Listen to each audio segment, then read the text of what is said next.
नमस्कार. आपण सारेजण साहित्यप्रेमी आहोत. वाचक म्हणून आपण कधी जाणीवपूर्वक स्वतःला घडवत असतो. तर कधी हातात पडलेलं वाचता, वाचता आपसूक घडत जातो. निरनिराळे लेखक, निरनिराळं साहित्य वाचता, वाचता जाणीवेबरोबरच नेणिवेतही घडत जातं काही.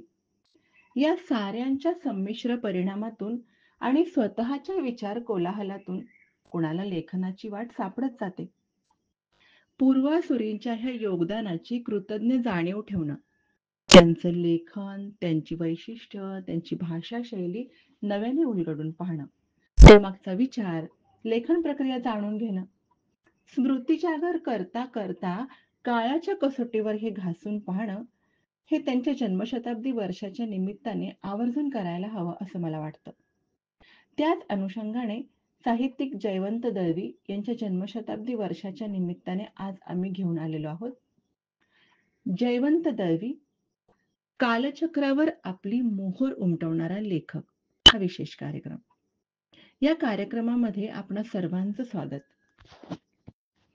एक कविता हा साहित्य प्रकार सोडला तर साहित्याच्या सर्व क्षेत्रांमध्ये यशस्वी मुसाफिरी केलेला हा लेखक.